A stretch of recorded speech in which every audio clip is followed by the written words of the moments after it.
greatest challenge in the modern cinema is to create a blockbuster movie that will appeal to audiences of all ages in all countries. They did it in Superman 1. Incredibly, they did it again in Superman 2. With this impossible double act to follow, could they make it 3 in a row in Superman 3? In the next hour, we'll take you behind the scenes and show you how they took on that challenge. A hot summer's day in Washington, D.C. The occasion is a brunch, a charity brunch to support the Special Olympics for the handicapped. And for the third time, the world premiere of the latest Superman film has been devoted to this cause. The hosts are the president of the charity, Eunice Shriver, sister of the late President Kennedy, and her husband, Sergeant Shriver. As ever, the team that made Superman 3 was headed by the movie mogul, Alexander Salkin. I'm so glad to see you, Mr. Salkin, again. Here's the real Alexander Salkin. The father. He's the original Superman. Yes. But the character of Superman belongs to the actor Christopher Reeve. His son Matthew wasn't even born when his father first put on that famous red cape. This time, Superman has a battle of wits with computer genius Gus Gorman, played by one of America's favorite comedy actors, Richard Pryor. It was a good story back in the paper this morning. I thought so. In the New York Times, it came off very nicely. Robert Vaughn is in Washington, not behind closed doors, but out in the open to celebrate his villainous role as Ross Webster, and his luscious assistant is the Australian actress Pamela Stephenson. 2 new faces to challenge Superman, but behind the camera, the old team is still intact with Richard Lester as director.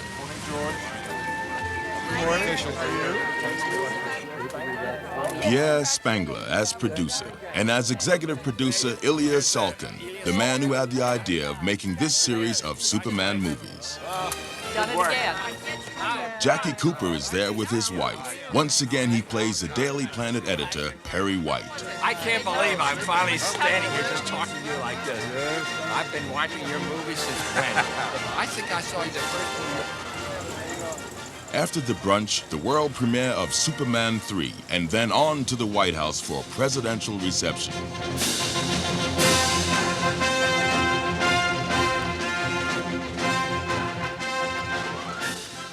The setting is Battersea Power Station on the banks of London's River Thames. The disused coal tip inside is hardly the world's most glamorous location for a multi-million-dollar movie, but it provides a landing site with a difference for the flying hero.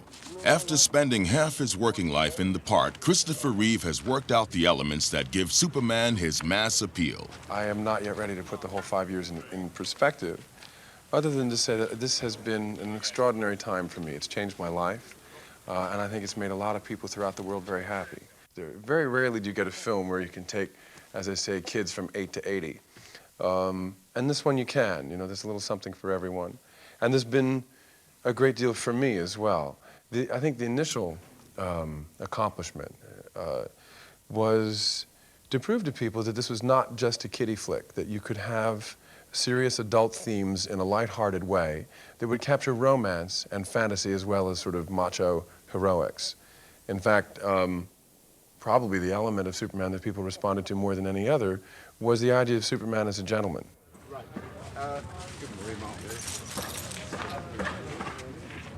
Director Richard Lester doesn't mind getting his feet dirty in the grimy backdrop he has chosen for his leading actors.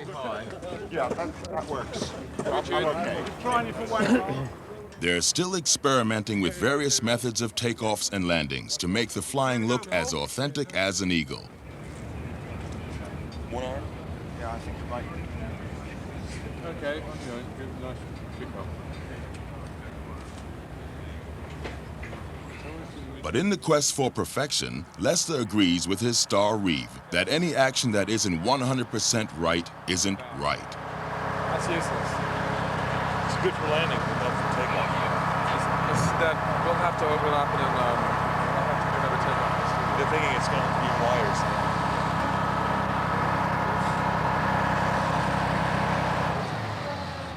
Many techniques are used to make the flying smoother than ever, but the biggest bonus is the athletic grace of Christopher Reeve himself.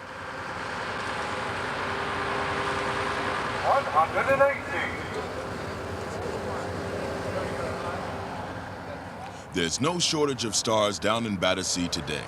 Richard Pryor, a computer genius who finds himself in a love-hate relationship with Superman, arrives to tackle the first major scene in the shooting schedule where the two men work together. Pryor almost literally talked himself into the part. Richard Pryor's involvement in the film came from a guest appearance on The Tonight Show, in which Johnny Carson was trying to say, "So what have you been up to lately?" He said, "Oh, I saw Superman. Wow, this guy is incredible. He does, oh man." And he was acting out Superman 1 for 19 million people, coast to coast, right there. Saved them all $5 each. You little Steve Steeler, what'd you say?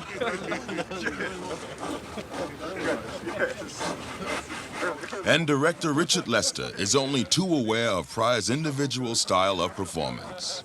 But I think he's developed a technique, and after all, he's made 30 films, of keeping fresh. He never says the same line the same way twice. He never walks in the same way and moves in the same way. He's the continuity girl's nightmare. But he keeps himself fresh by always doing something slightly different. But he has an amazing technique as a film actor. However strong the casting of a superstar, a film depends on the leading actors finding the right chemistry between them. In Superman 3, director Richard Lester did his best to ensure Christopher Reeve and Richard Pryor played off each other in a cheerfully balanced fashion. In the event, they actually had fun working together. Take one. Background action! Action. We're on the ground, Gus. Oh, you okay, Morning. Soup? I'm fine. Just a second, excuse me.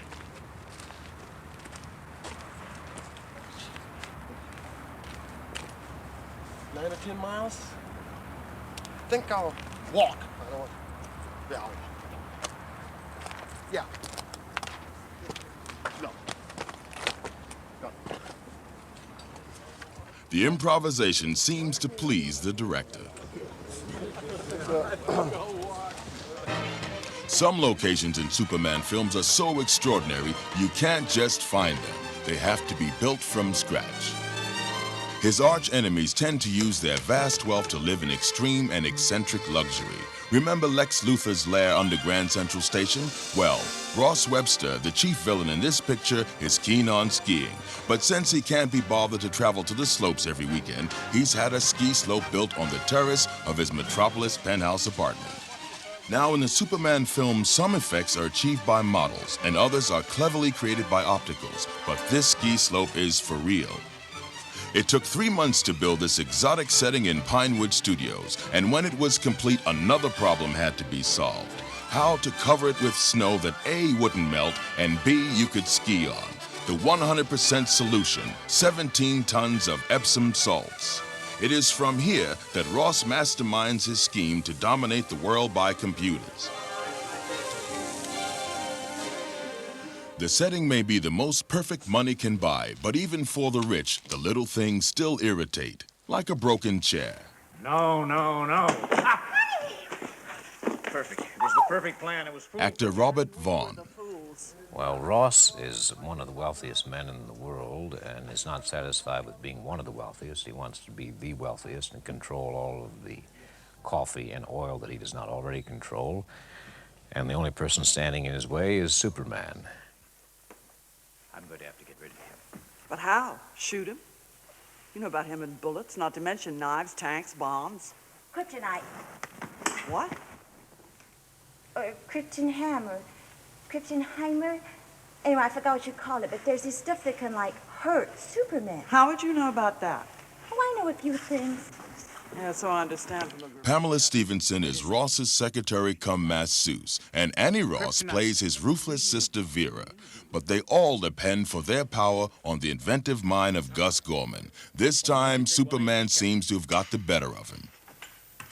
Action. You think he stayed around to take bows? Not him. No, he flew up into the mountains where the mudslides were taking place, right? All the rain had washed the mud down into the valley. There was a big boulder rolling down the hill. It must have weighed 1,000,000 pounds. You know what he did? He just looked at it and said, "Hey, boulder." Writers David and Leslie Newman. We thought if we have this great, gifted man, it would be wonderful if we could find ways for him not to only play the one character, but to do other figures, and we found a way to do that. He does this kind of General Patton-like guy. He does this kind of cornball salesman. And he does Superman. And he does Superman. He picked it up and he twirled it around on his finger like a basketball and slam dunked it into space. It just shot up like that. It was fantastic, man. And then you know what happened? I can't remember. It doesn't matter. The city of Calgary in the heart of Canada once again played host to a Superman film. They shot Superman 1 locations here. One of the major set pieces this time was a raging fire just outside town. A dangerous task for Oscar-winning special effects man Colin Chilvers. We picked a petrochemical plant which is just about to come on stream, which cost about $400 million to build. And well, they've given us permission to go in there and make fires and explosions. So that'll be interesting to see, to work with their firemen as well.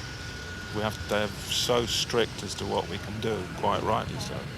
But that's a challenge to make a good effect, but keep within their safety limits. Well, I think the idiocy of a film crew to go to a place where you're not allowed to bring a cigarette lighter because of the danger of flame, and set the whole thing alight with explosions and butane cylinders. It just shows the foolishness in our business. I think you better do it. Neil? Yeah. Put it onto liquid.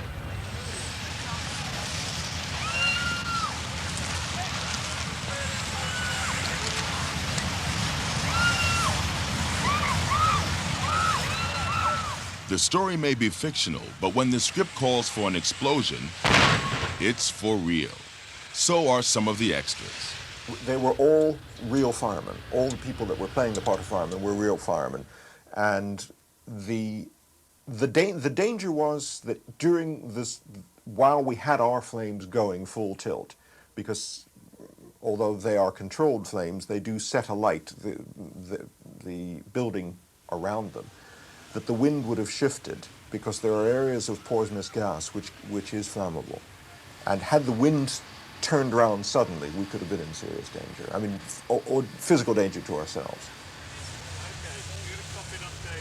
More that way. Despite the air of controlled chaos, at the end of the day, it's only a movie. Human safety is more important than anything else. Where possible, the crew stay well away from the flames.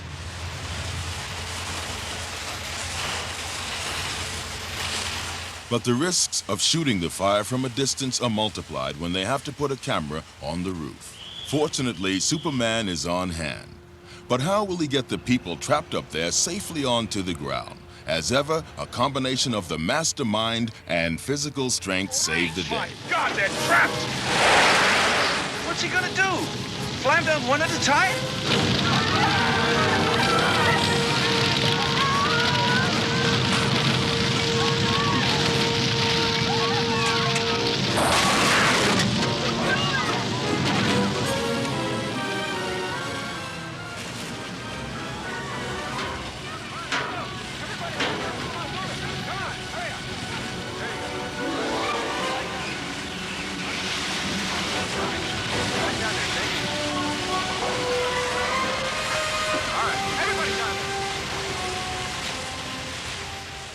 But Jimmy Olsen, played by Mark McClure, is in there somewhere.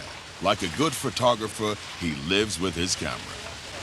And he goes for some pictures and kind of he climbs a ladder and it breaks, you know, and he falls down and he kind of breaks his leg. It's a sad story. Send those letters. And Superman saves him.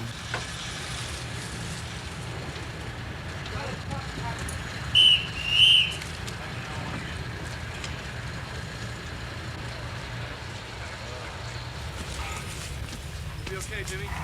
Bye-bye. Jimmy is saved, but the fire is still raging totally out of control. How can even Superman put it out? Only the scriptwriters can solve that. They've written in a lake 5 miles away. But it seemed like such a totally marvelous idea at the time to have a great big fire and a lake 5 miles away, and how on earth are you going to get the water there in time? And it's a dilemma that think as you can, if you're having to think fast. There's just no answer. Even Superman's not going to be able to get all that water there. He doesn't have a straw 5 miles long. And so it was fun having to come up with the solution. Where's this lake? That way!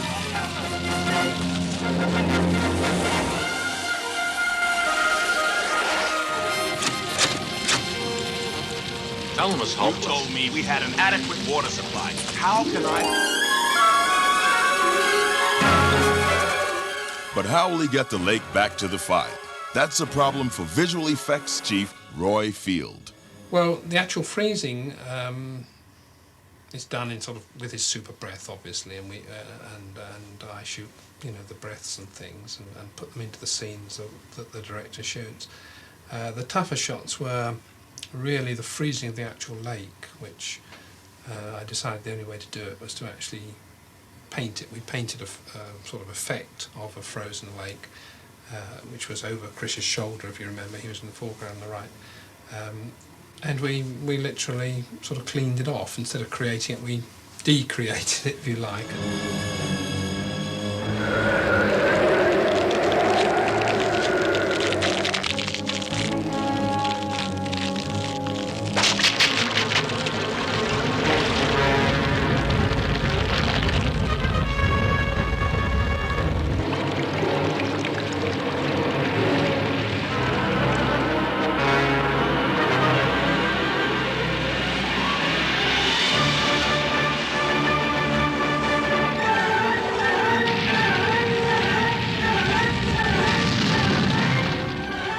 One of the most intricate challenges facing Field is to create this shot of the lake falling on the factory. Take some candy glass, which is glass we make here. It's breakaway glass, you know, sugar glass, I suppose, a better word for it. And physically broke that up frame by frame into fragments. And you do that by just putting it on the ground and shooting above it and hammering it and shooting frame after frame after frame. And at the same time, of course, moving away from it. And then I went on to K-Stage and shot a whole lot of pieces of ice.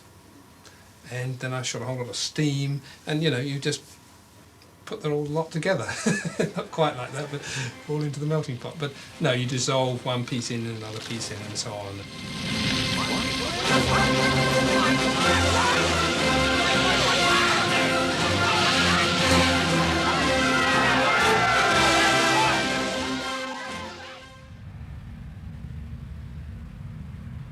The limitless cornfields of Alberta provide a perfect setting for Clark Kent's romance with his old high school friend Lorna Lang, played by Annette O'Toole.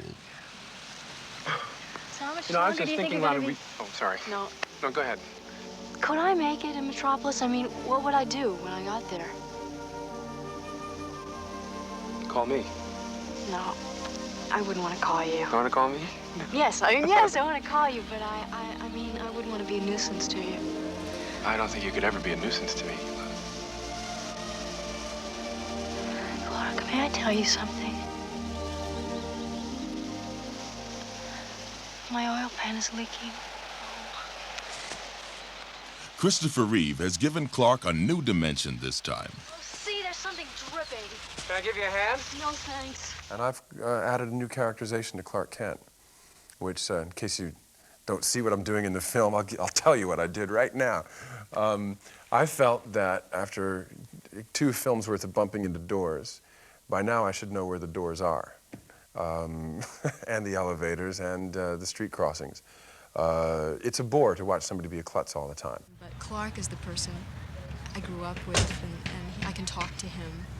And there's sort of a lost feeling about that here's this wonderful person. I was so into being popular and being with the football hero that I never saw it was right there. And you know, there's that bittersweet quality about it, I think. So I played a thing in the movie where Clark discovers that he is needlessly putting on the act of a fool and drops it. But even the new look Clark still has something remarkably perceptive about him. Lorna's son Ricky has had an accident.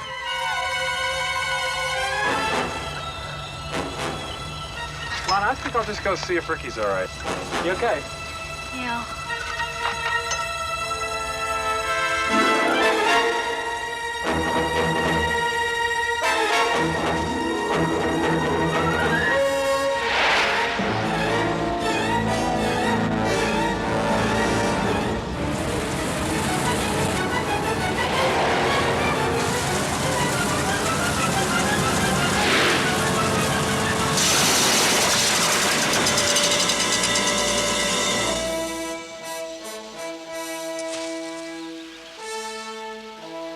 gosh, is he all right?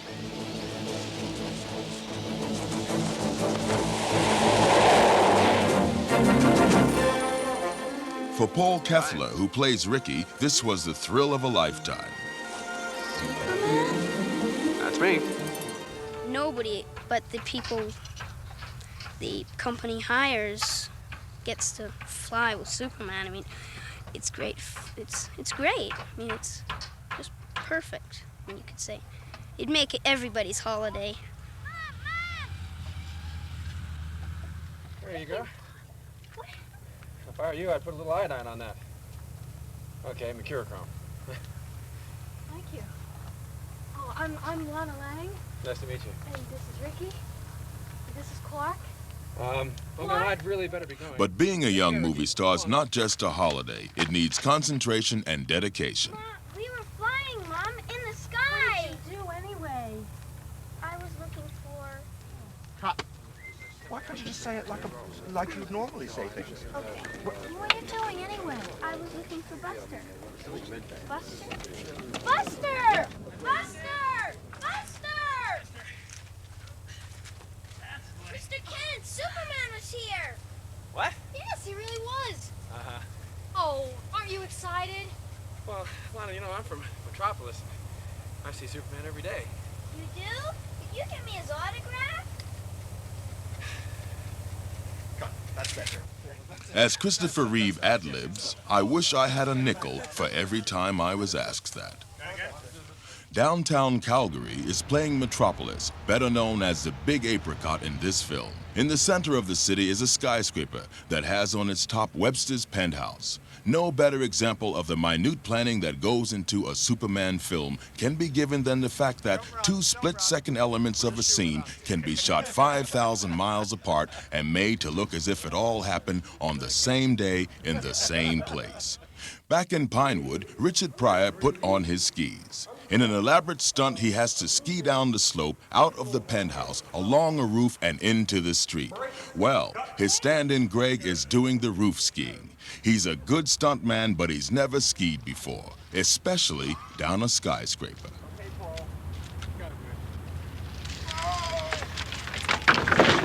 Nothing broken. We'll get back to him to see how he finally manages it.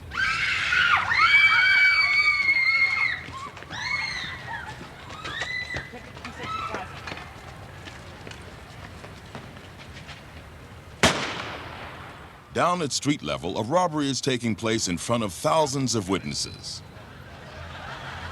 It makes good street theater for the onlookers. What they don't realize is that the robbery isn't part of the main plot of Superman 3.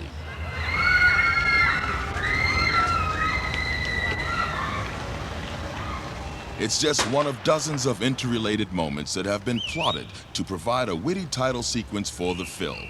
Few of the people actually working on the scenes know precisely how they will actually fit together.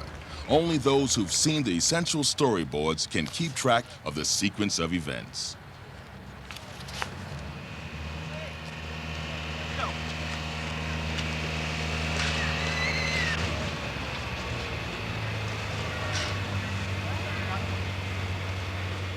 Oh, let's check how Greg's getting on.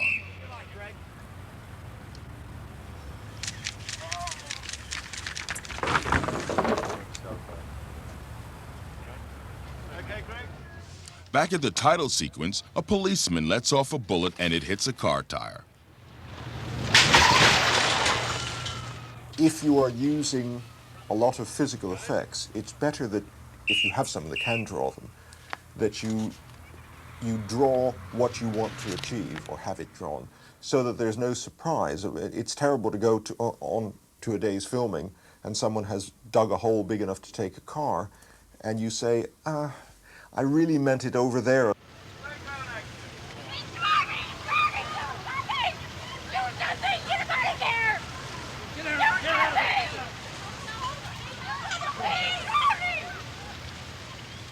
This looks like a job for, but unfortunately, Clark Kent is otherwise engaged. Besides, due to a recent disaster also in the title sequence, he doesn't appear to have anywhere to change. Go!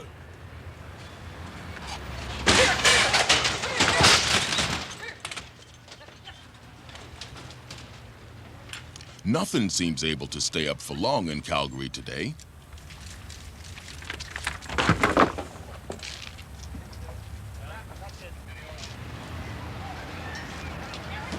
And it looks as if the man in the car is destined to drown.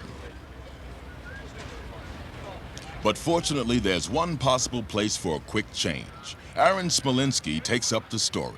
Well, like, I'm gonna be walking down the street, and he can't go into any of the phone booths, so he runs into one of those picture things that you have to press a button to take a picture of you. And he accidentally presses a button when he's getting changed, so he runs out with the Superman suit, and he bumps into me, and he just remembers his pictures are in there, so he runs back in, brings out the pictures, tears off the bottom, and gives it to me. Then he goes.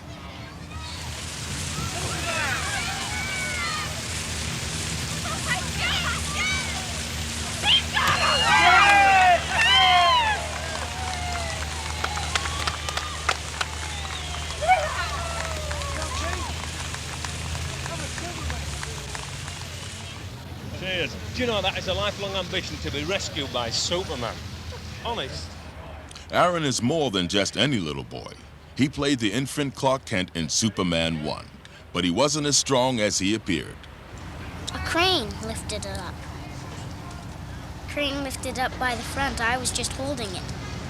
I was just holding it, standing on my tippy toes.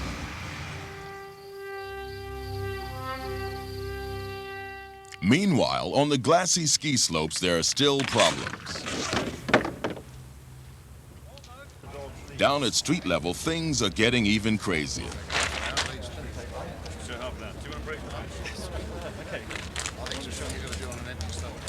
Right, okay. Surely, even the storyboards can't join these bizarre happenings together. 395, take 2, aim, big cameras. Action. Action.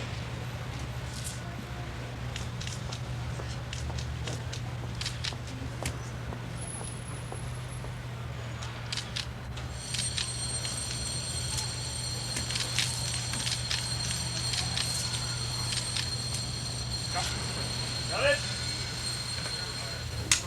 Here we go. And action. Go!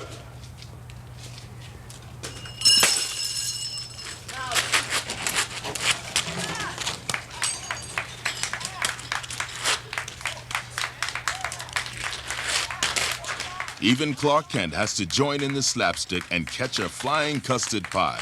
No easy act.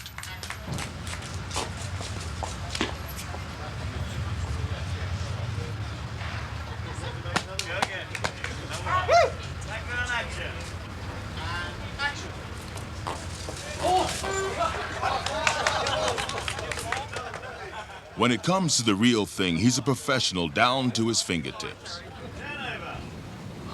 400, take 2, A and B cameras.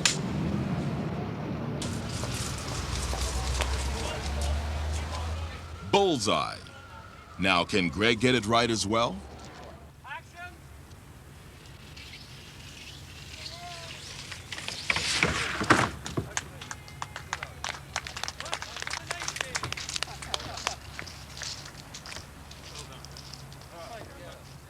Well done. It was a difficult shot and he could have broken a leg. Was it worth it? Here's how it looks in the finished film. I can't ski!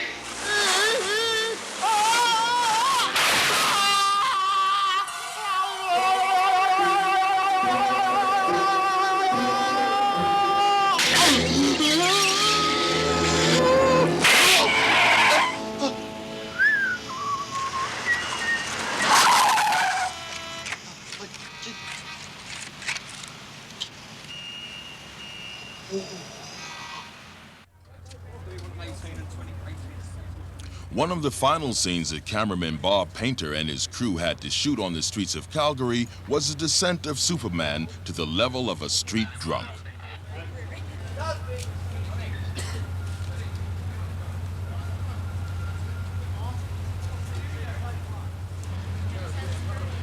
Veteran makeup artist Stuart Freeborn had a job with a difference. He had to make the man who stands for truth, justice, and the American way look evil. The rot set in when Richard Pryor made Superman a present of some nearly pure kryptonite. Not enough to kill him, but enough to turn him away from the paths of absolute goodness. You, Superman, with this token of our appreciation, it's the government's way of saying you did a fine job. I can't get through here, lady. There's something happening. Superman's drunk.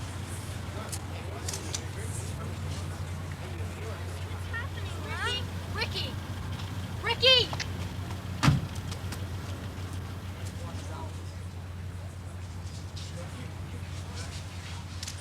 What are you looking at? Huh?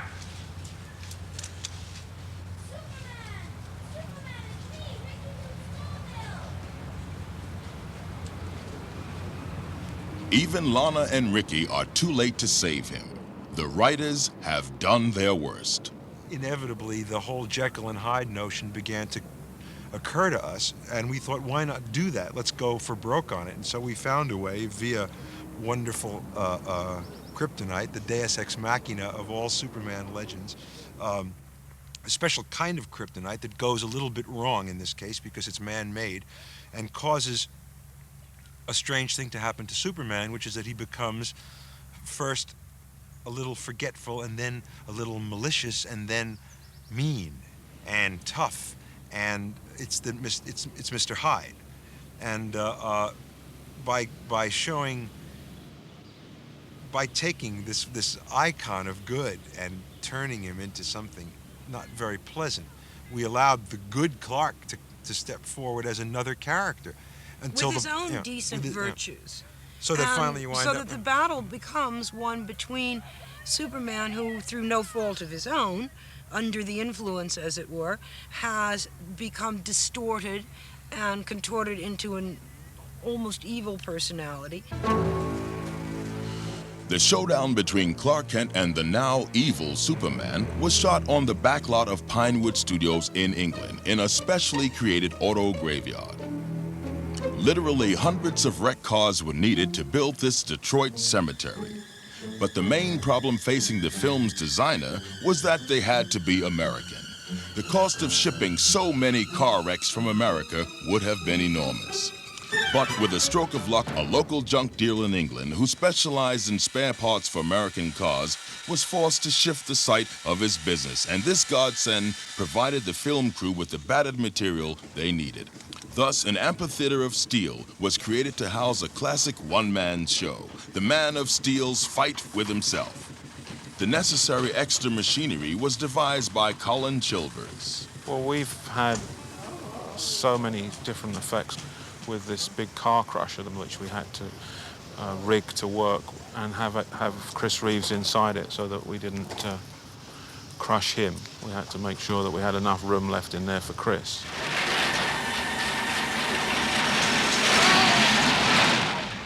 It was designed around the car crusher, and then we had to slightly redesign it for our own purposes.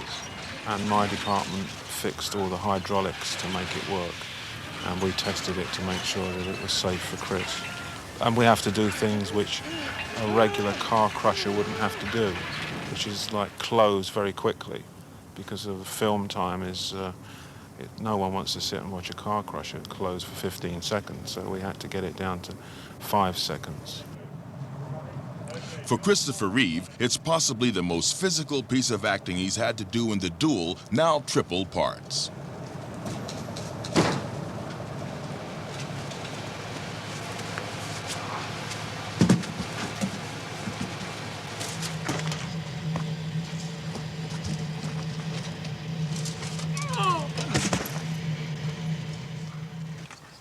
One, two, three. I played it like the ultimate migraine headache. You know, there's this demon within him.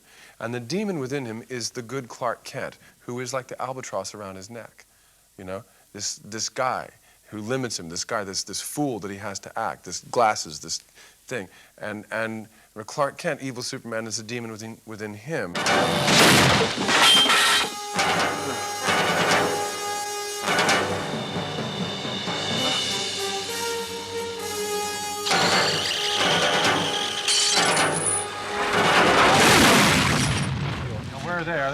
With 5 years' experience in the part, Reeve works in close collaboration with director Lester to get the action and the camera angles perfect. That's the shin that hurts. Have you tried one? Do we have a... We think we're all right. And it's wonderful to have someone like Christopher who is there saying, I think that in these circumstances, Superman would or would not do that, or Clark Kent would or would not do that. He certainly now has a great grounding in Superman's feats and his stunts and what he can do and how to achieve them. Or if we make it another action that is easier to fake, which is a mutton chop, like a rabbit punch. Yeah. You want to try that? Yeah, sure. If you come down, a rabbit punch, and I'll just take it in the teeth.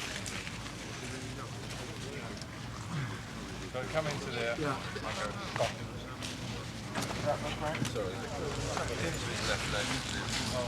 Are we absolutely married to the left leg? Are we absolutely tied into that idea? Yeah, I think so. We've seen that in like 4 shots. I'd keep the left. Because it'd be real easy tomorrow just to put on the bottom half of that costume and look the other way again. I'd just as soon see this. Let me see what that looked like. Okay, just from there is enough, really. Okay. And action. Walk away, Paul. That looked quite good. Yeah, no, that looks good.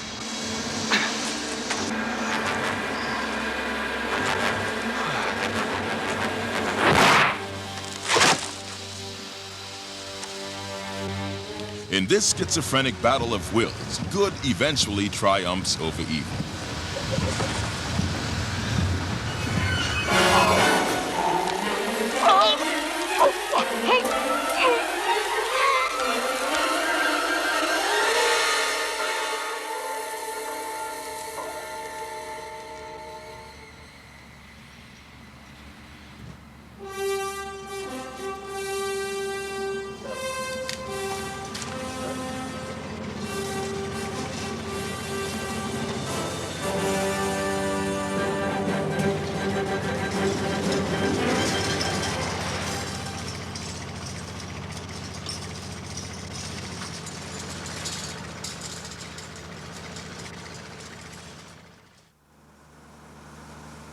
Superman III moves to its climax in a cavern at the foot of the Grand Canyon.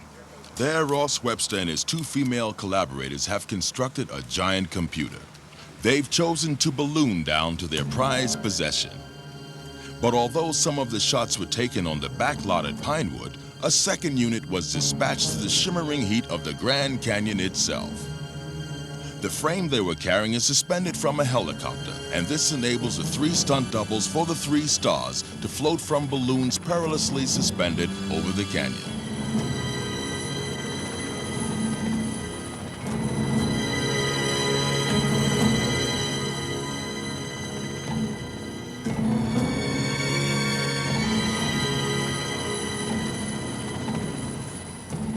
Back on the vast 007 stage at Pinewood Studios, they molded exact replicas of the Arizona rock formations to make the cavern in the canyon.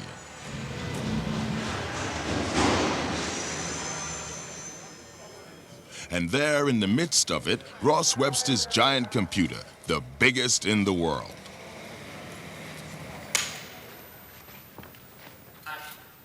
This is the moment when Superman confronts the villains for the first time. I don't know you, lady. I'm sorry, but that wasn't me. That guy's gone. And you're next, Webster. Initially, the trio gained the upper hand, wrapping Superman in an invisible skin. Do you do children's parties? This is the result of a children's party. This is a children's party. Director Richard Lester wouldn't ask his actors to do anything he wasn't prepared to experience himself. Now, I'm going to give you a slight bit of a swing this way, Chris, before you get pushed back. Peter. Go.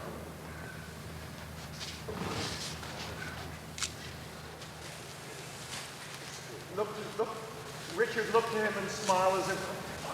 Down, Bob. Richard. Down, please. Cut. Down. Keep running. Number. With Superman at the mercy of the machine and its vicious masters, Richard Pryor has a last-minute change of heart and tries to destroy the monster he designed.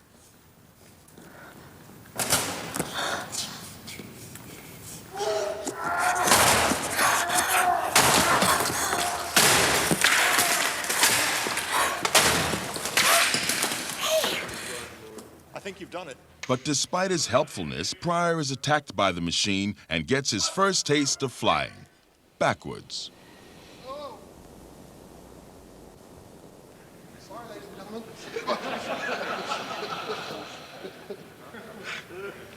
One, two, three. No room for a stunt double here, and however big the star, it has to be done again and again until the director is satisfied. One straight, please.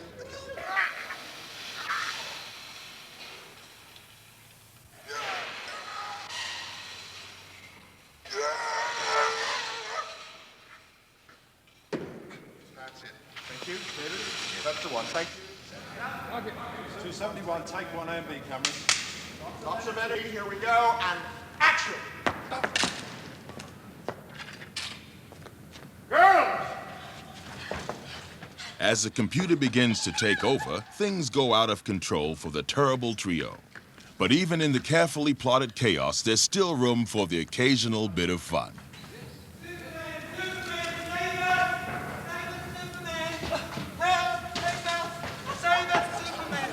All of a sudden, a guy jumped down with a kind of Batman suit on. He said, "Don't worry, sweetheart, I'll save you." And it was our head stuntman, Paul Weston, which cracked everybody up, especially me. Then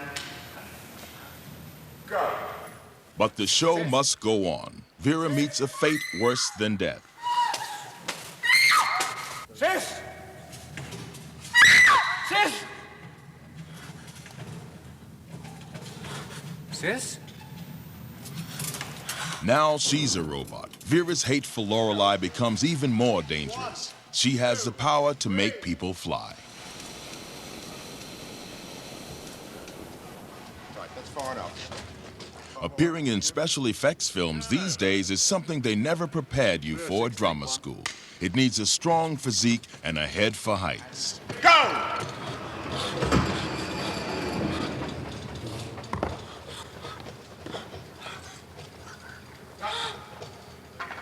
Rostrum in, please.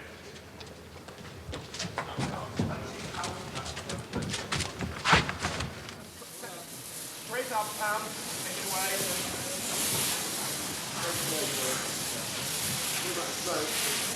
I didn't check Pam, sorry, I didn't hear you. Even Webster finds himself the victim of his own devilish designs. The actors have to imagine the powerful rays that will be added to the film months later. This surreal battle is a combination of these optical effects and some fearsome mechanical effects on the studio floor.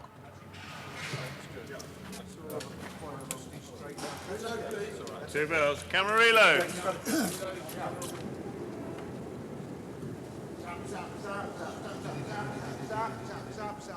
Again, Christopher Reeve's mind is on how it will look in the completed footage. Right. Right? And I'm still and then those things cut out. Right. Meanwhile, pull, and it's a... I'm getting pulled back like that. Terrific. That looks very good. Okay. That's where you are, David. Action!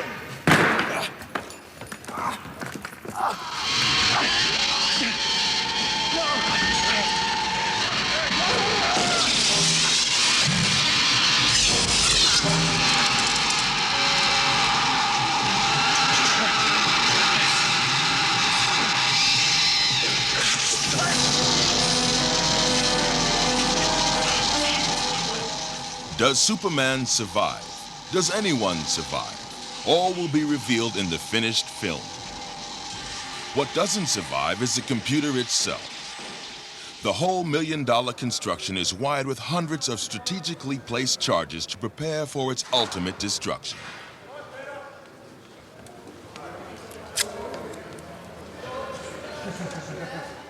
It's a shot that can't be retaken, so extra cameras are brought in to capture the final explosion. There's an air of military tension as the special effects team plot the explosion. No one is quite sure that it will come off as planned.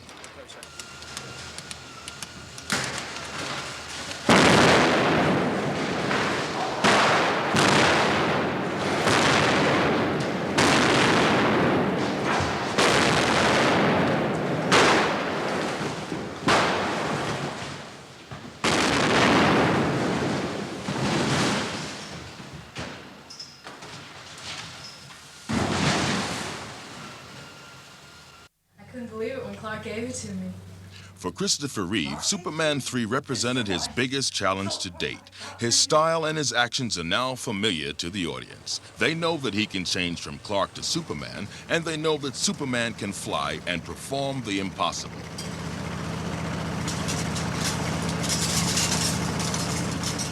In this film, Reeve had to forfeit these elements of surprise and rely on his own skill as an actor, matched in comedy against the formidable talents of Richard Pryor, to hold our attention and sustain our belief for a third time. Those of us who observed him at work on Superman 3 think he did a pretty good job.